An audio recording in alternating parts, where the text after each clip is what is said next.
Well, hello, everybody down there in Florida. My name is John Dingus. I'm a professor of journalism at the University of at Columbia University in New York, the Graduate School of Journalism. I was there for 20 years. My real career, however, was in Latin America.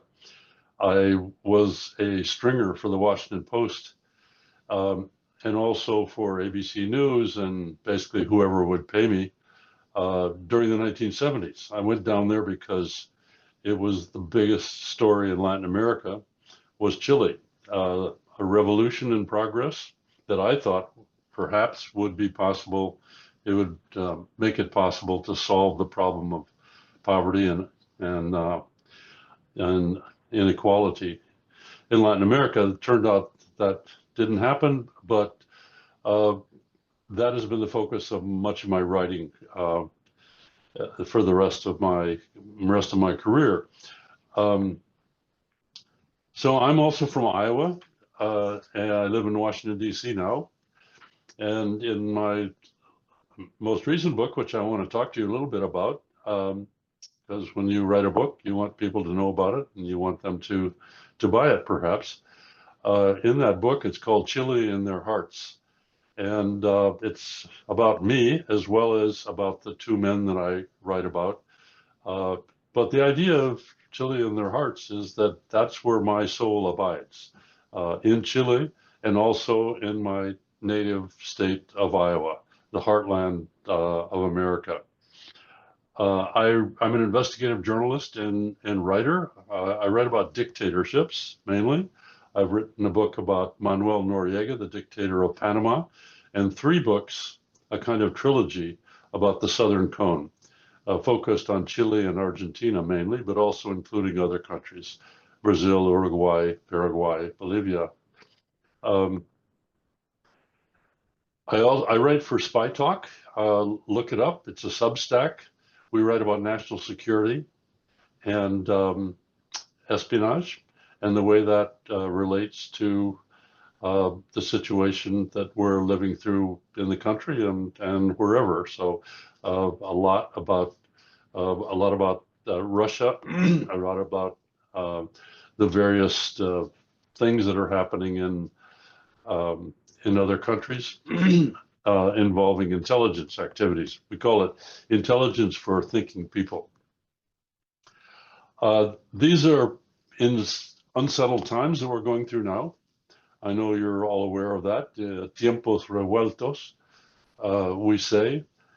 And they recall times that we lived in the past, at least people who are as old as I have lived through in the past. And that's really the background for what I've been writing about. My book, which I want to tell you a little bit about, thanks to Professor Mahfoud, is part of a trilogy. And what I say about dictatorships, unfortunately, is beginning to sound very relevant to what we're going through today. I was a witness to the dismantling of democracy in Chile. It also happened in the other countries of the Southern Cone. And I watched, more importantly, I watched and reported on what it's like to live in a dictatorship, in an authoritarian environment. So Chile in Their Hearts, just a few words about my book. I wrote it to tell people what it was like to be young and idealistic, disillusioned with your own country, and ready for an adventure. In my case, to go to Chile in South America in 1972. I wondered, I had the question that so many of us have today: what is to be done? What should I do? How can I make a difference? How can I just grapple with what's happening in the country and how it relates to myself? So the book is about 2 men, Frank Teruggi and Charlie Horman, who went down to Chile at almost the same time as I did. I knew both of them. One of them very little.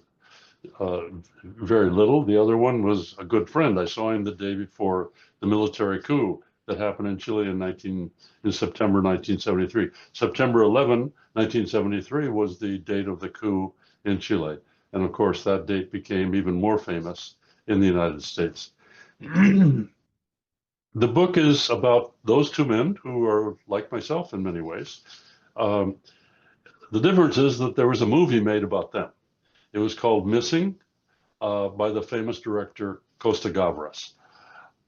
I wanted to tell the real story of what happened to them, what really happened, and to share the excitement and the danger that we all faced in those years. And of course, it's a murder mystery because both Frank and Charlie were killed shortly after the coup. They were the only two Americans who died in the coup among the hundreds and hundreds of Chileans and hundreds of foreigners who were rounded up at the time of the coup. One of my friends said about the movie, which is good, it reproduces the sense of terror that we all felt, but the story of Frank and Charlie is seriously distorted. A good friend of one of them, a good friend of Charlie Orman's, said they didn't have the courage to portray them as they really were. So Charlie, a little bit about him. He was a journalist like me at the beginning of his career. He worked in TV, in documentary films, and he continued to do that once he got in Chile.